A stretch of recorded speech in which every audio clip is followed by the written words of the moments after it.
हम पौष पूर्णिमा शाही स्नान की कथा सुनाते हैं, पावन कथा सुनाते हैं। करके कुंभ स्नान भक्त लाखों तर जाते हैं, हम कथा सुनाते हैं। हम पौष पूर्णिमा शाही स्नान की कथा सुनाते हैं, पावन कथा सुनाते हैं। करके कुंभ स्नान भक्त लाखों तर जाते हैं, हम कथा सुनाते हैं। जो पूर्णिमा व्रत है करते तो भोले संकट हर दे। जो पूर्णिमा व्रत है करते तो भोले संकट हर दे। प्रिय भक्तजनों, आप सभी भली भांति परिचित हैं कि प्रयागराज की पावन भूमि पर महाकुंभ मेले का आयोजन हो रहा है और पौष पूर्णिमा के दिन प्रथम शाही स्नान है, जिसे सर्वप्रथम नागा साधुओं द्वारा आरंभ किया जाएगा। अतः आज हम इस कथा के माध्यम से आपको पौष पूर्णिमा स्नान का महत्व बताने की चेष्टा करेंगे। प्रिय भक्तों, जैसा कि आप सभी जानते हैं, कुंभ मेले का आयोजन 12 वर्षों पश्चात होता है और कुंभ में स्नान करने से सहस्त्र गुना पुण्य प्राप्त होता है। तो आइए भक्तों, सुनते हैं पौष पूर्णिमा के प्रथम शाही स्नान का महत्व।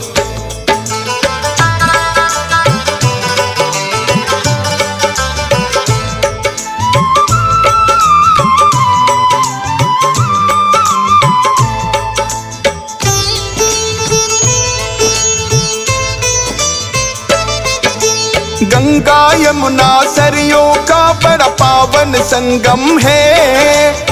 कुंभ में नागा साधु आकर करते स्नान प्रथम है। इनको ही अधिकार है पहला, ऐसी मान्यता है। लाखों करोड़ों सनातनियों की जुड़ी आस्था है। 12 वर्षों में होता है महाकुंभ आयोजन। 13 अखाड़ों से आते हैं साधु और संत जन। स्नान प्रक्रिया इनसे ही आरंभ की जाती है। भक्त जनों की टोली भी तो इसे निभाती है। उसी प्रथा पे आज भी हम सब चलते जाते हैं, पावन कथा सुनाते हैं।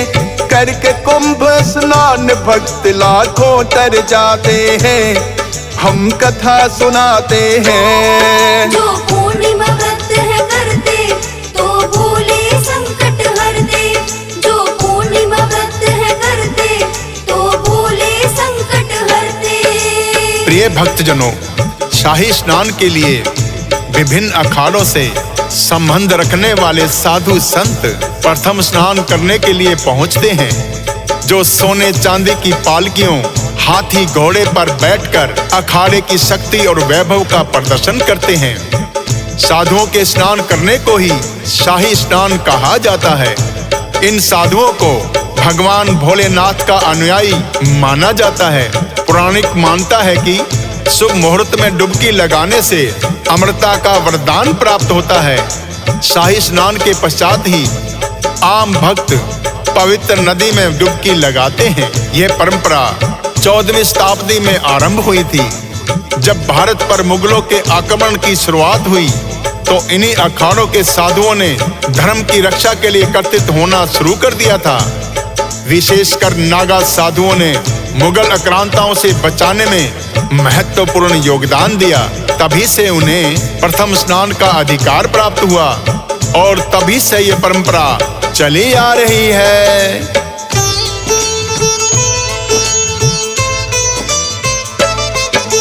तन पर भस्म लपेटे और हाथों में शस्त्र है।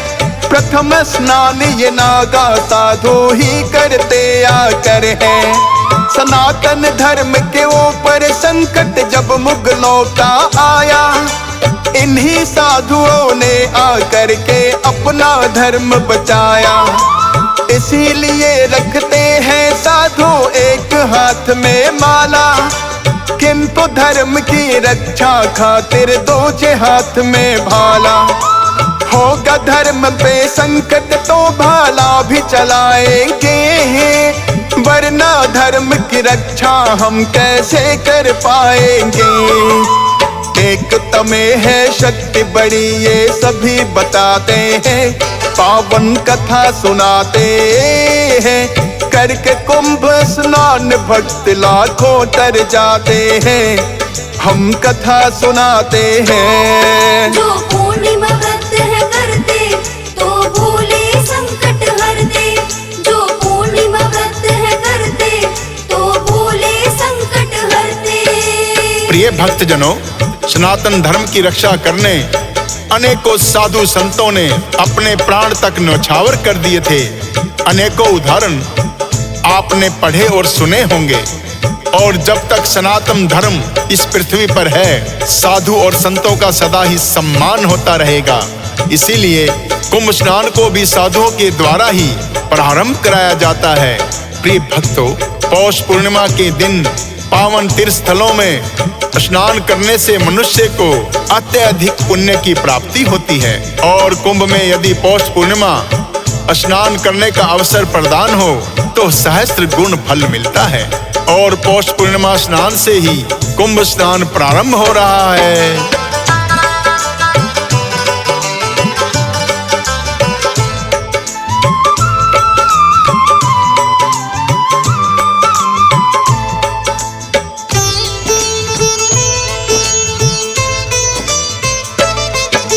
पौष पूर्णिमा के दिन स्नान का महत्व बड़ा बताए, और जो इस कुंभ में स्नान का अवसर जो मिल जाए, जाने अनजाने पापों से प्राणी मुक्त हो जाता, मोक्ष की प्राप्ति हो जाती है, स्वर्ग लोक में जाता।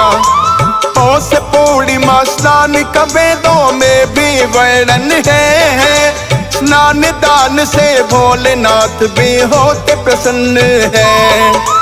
श्री गणेश और माता पार्वती का मिलता वरदान, श्रद्धा पूर्वक करते हैं जो इस दिन न कर स्नान। लोक और परलोक सुधर दोनों ही जाते हैं, पावन कथा सुनाते हैं। करके कुंभ स्नान भक्त लाखों तर जाते हैं, हम कथा सुनाते हैं। जो पूर्णिमा व्रत है करते तो भूले संकट हरते, जो पूर्णिमा व्रत है करते तो भूले संकट हरते।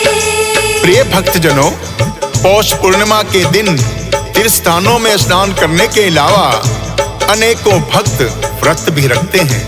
पौष पूर्णिमा के दिन स्नान से अनेकों गुण महत्व दान पुण्य का भी है। अतः व्रत पारण के पश्चात वस्त्र दान, अन्न दान अवश्य ही करना चाहिए। और पौष पूर्णिमा व्रत कथा भी अवश्य ही सुननी चाहिए। पौष पूर्णिमा कथा द्वापर युग सर्वप्रथम श्री कृष्ण ने माता यशोदा को सुनाई थी। जब एक बार माँ यशोदा ने श्री कृष्ण जी से पूछा कि हे कृष्णा, तुम सारे संसार के पालन करता और श्रृंगार करता हो, आज कोई ऐसा व्रत मुझे बताओ जिसके करने से स्त्रियों को विधवा होने का भय ना हो और उन्हें दीर्घायु संतान की प्राप्ति हो। तो श्री कृष्ण जी मैया यशोदा को यह कथा सुनाते हैं। चंद्रहास नामक राजा एक कटक नगर में था, धनेश्वर नामक एक ब्राह्मण भी नगर में रहता था। ज्ञानी बड़ा ही ब्राह्मण था, पत्नी भी रूपवती है, कमी नहीं उनके घर में तो खूब संपत्ति है। उनके विवाह को लेकिन भक्तों बीते वर्ष कई, किंतु पुत्र रत्न की प्राप्ति अब तक नहीं हुई। एक दिन एक सिद्ध योगी उस नगर में आता है, दान दक्षिणा नगर के हर घर से ले जाता है। धनेश्वर भी तो उसे दान कुछ देना चाहते हैं, पावन कथा सुनाते हैं। करके कुंभ स्नान भक्त लाखों तर जाते हैं, हम कथा सुनाते हैं। जो पूर्णिमा व्रत है करते तो भूले संकट हरते, जो पूर्णिमा व्रत है करते तो भूले संकट हरते। प्रिय भक्तजनों, वो सिद्ध योगी नगर के हर घर से दान दक्षिणा और भिक्षा लेता है, किंतु धनेश्वर के घर से नहीं।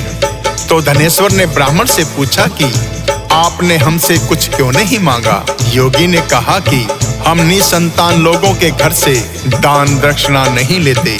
योगी की यह बात सुनकर धनेश्वर बड़ा ही दुखी हुआ और उन्होंने योगी जी का आशीर्वाद लिया तथा पूछ लिया कि हमें कोई ऐसा उपाय बताएं जिससे हमें संतान की प्राप्ति हो। तब धनेश्वर को योगी ने प्रत्येक पूर्णिमा के दिन चंद्रमा की पूजा करने को कहा और साथ ही कहा कि यदि वो पौष पूर्णिमा के दिन से व्रत रखना आरंभ कर दे और 32 पूर्णिमा व्रत कर ले तो अवश्य ही उन्हें पुत्र प्राप्ति होगी।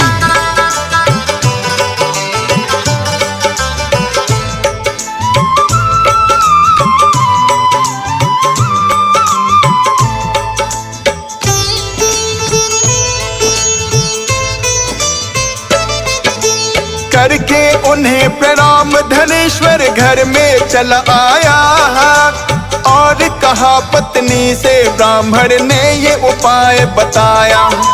सुनकर उपाय पत्नी उसकी प्रसन्न हो गई है, साथ पति के पूर्णिमा के व्रत करने लग गई है। पूरी हुई है धीरे धीरे 32 जो पूर्णिमाएं, धनेश्वर की पत्नी भी फिर तो गर्भवती हो जाए। हुई पुत्र की प्राप्ति, घर में खुशियां छाई है। ब्राह्मण ने जब अपने पुत्र की कुंडली दिखाई है, 16 वर्ष आयु है पुत्र की, उन्हें बताते हैं, पावन कथा सुनाते हैं। करके कुंभ स्नान भक्त लाखों तर जाते हैं, हम कथा सुनाते हैं। जो पूर्णिमा व्रत है करते तो भूले संकट हरते, जो पूर्णिमा व्रत है करते तो भूले संकट हरते। प्रिय भक्तजनों, जब धनेश्वर और उसकी पत्नी को पता चला कि उनके पुत्र की आयु केवल 16 वर्षों की है तो वो बड़े दुखी हुए, किंतु इसे भगवान की इच्छा समझकर स्वीकार कर लिया। जब पुत्र कुछ बड़ा हुआ तो धनेश्वर ने अपनी पत्नी के भाई को बुलाया और कहा कि तुम अपने भांजे को तो शिक्षा प्राप्ति के लिए काशी में ले जाओ। इतना कहकर अपने पुत्र को उन्होंने मामा के साथ शिक्षा प्राप्त करने के लिए काशी नगरी में भेज दिया।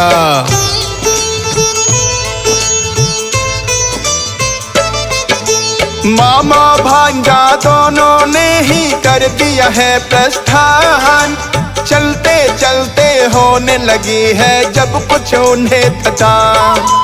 एक नगर के पास में आकर वो रुक जाते हैं, यहाँ विश्राम रात को अब वो करना चाहते हैं।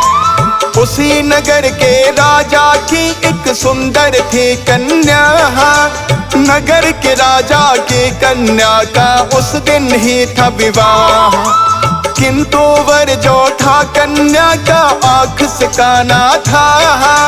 कन्या ने इस सच्चाई को किंतु न जाना था, क्योंकि वर के पिता नहीं सच उन्हें बताते हैं, पावन कथा सुनाते हैं। करके कुंभ स्नान भक्त लाखों तर जाते हैं, हम कथा सुनाते हैं। जो पूर्णिमा व्रत है करते तो भूले संकट हरते, जो पूर्णिमा व्रत है करते तो भूले संकट हरते। प्रिय भक्तजनों, वधू पक्ष इस बात से अनभिज्ञ था कि वर एक आंख से काना है। जब बारात आ गई तो दूल्हे के पिता ने सोचा कि यदि सच्चाई का पता चल गया तो वधू पक्ष विवाह से इनकार कर देगा। ऐसा सोचकर दूल्हे का पिता उसी मामा भांजा के पास आया और मामा से बोला कि तुम अपने भांजे को मेरे साथ थोड़ी देर के लिए भेज दो, क्योंकि आज मेरे पुत्र का विवाह है। किंतु एक आंख से काना होने के कारण विवाद होने का भय मुझे सता रहा है। मैं अपने पुत्र के स्थान पर तुम्हारे भांजे को लेकर विवाह की सभी रस्में पूरी करा लूंगा, फिर हम वधू को लेकर चले जाएंगे और बदले में तुम्हें बहुत सा धन देंगे। उसका मामा इस बात को मान गया।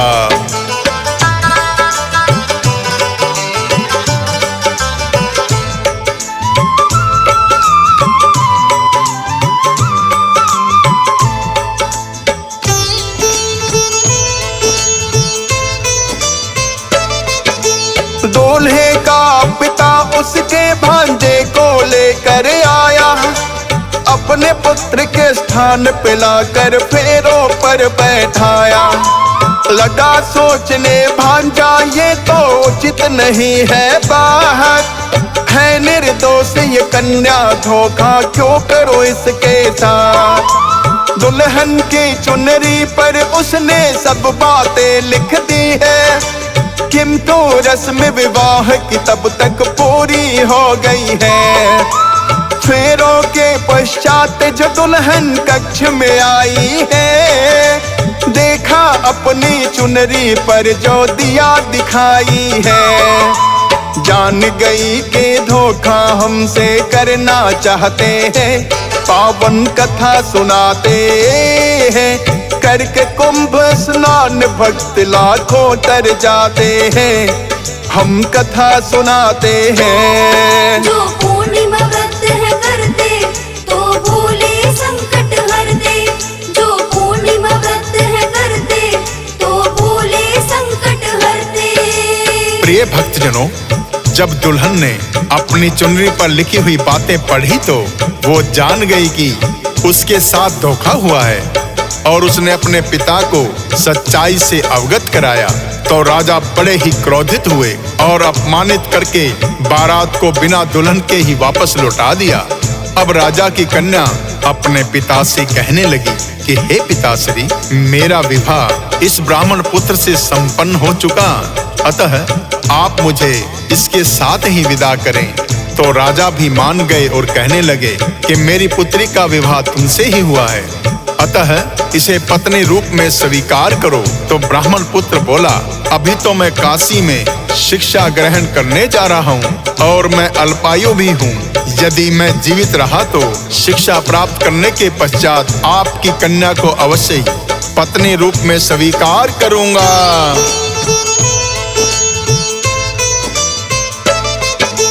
इतना कहकर मामा भांजा है प्रस्थान किए, चलते चलते वो दोनों काशी नगरी में आए। काशी के एक गुरुकुल में फिर मामा उसे है लाया और निकट ही उसने अपना एक स्थान बनाया।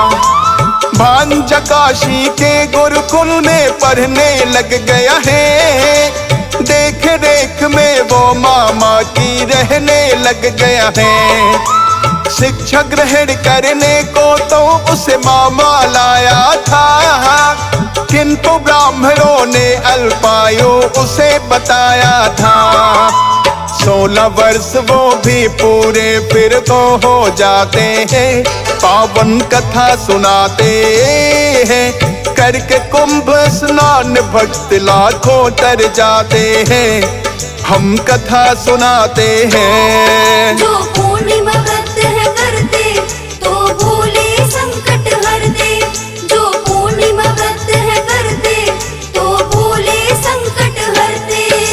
प्रिय भक्तजनों, इधर ब्राह्मण पुत्र शिक्षा दीक्षा ग्रहण करने लगा, उधर वो राजा की कन्या उसे अपना पति मानकर उसकी कुशलता के लिए पूर्णिमा के व्रत करने लगी तथा घर में माता पिता दोनों ने भी व्रत करना जारी रखा। जैसे ही भांजे की आयु 16 वर्ष हुई, उसी रात एक सर्प ने उसे डस लिया और उसकी मृत्यु हो गई। प्रातःकाल जब मामा को पता चला तो वो अपने भांजे की मृतदेह के पास बैठकर जोर जोर से विलाप करने लगा।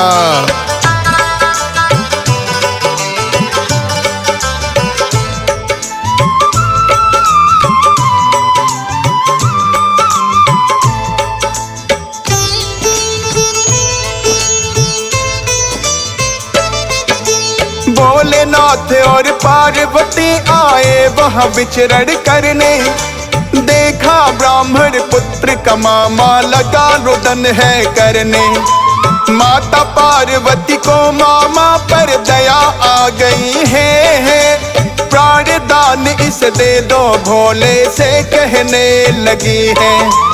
अल्पायु था ये तो भोले उनसे कहते हैं, बोली माता भक्त आपके दुखी न रहते हैं। इसके माता पिता करते हैं सदा आपका ध्यान, देना होगा भोलेनाथ इस दीर्घायु वरदान। माता पार्वती की बात वो मान ही जाते हैं, पावन कथा सुनाते हैं। करके कुंभ स्नान भक्त लाखों तर जाते हैं, हम कथा सुनाते हैं। जो पूर्णिमा व्रत है करते तो भोले संकट हरते, जो पूर्णिमा व्रत है करते तो भोले संकट हरते। प्रिय भक्तजनों, माता पार्वती की बात मानकर भोलेनाथ ने उसे प्राणदान के साथ साथ दीर्घायु होने का वरदान दे दिया। मामा अपने भांजे को जीवित देखकर बड़ा ही प्रसन्न हुआ। कुछ ही दिनों में उसकी शिक्षा भी पूरी हो गई। तब दोनों मामा भांजा उसी नगर में लौटकर आए जहां उसका विवाह हुआ था। अपने पति को जीवित पाकर राजकुमारी भी बड़ी प्रसन्न हुई और राजा ने अपनी पुत्री को बहुत सा धन देकर ब्राह्मण पुत्र के साथ विदा कर दिया। इधर उसके माता पिता जो कि नित्य नियम से पूर्णिमा व्रत करते थे, अपने पुत्र एवं वधू को देखकर बड़े ही प्रसन्न हुए।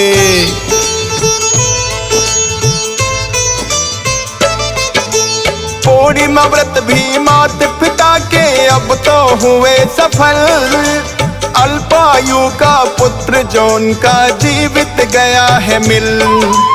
और साथ में अपने वो तो पत्नी को भी लाया, माता पिता ने भोलेनाथ का बड़ा भार जताया। पौराणिक ये कथा है भक्तों पौष पूर्णिमा की, कुंभ स्नान में व्रत का महत्व बढ़ जाता है और भी। तभी तो संगम तट पर आया हंस राज रंजन, भाव से गाकर किया है भक्तों कथा का हमने वर्णन। फौजी सुरेश के शब्द बड़े भक्तों को भाते हैं, पावन कथा सुनाते हैं। करके कुंभ स्नान भक्त लाखों तर जाते हैं, हम कथा सुनाते हैं। जो पूर्णिमा व्रत है करते तो भोले संकट हरते, जो पूर्णिमा व्रत है करते तो भोले संकट हरते।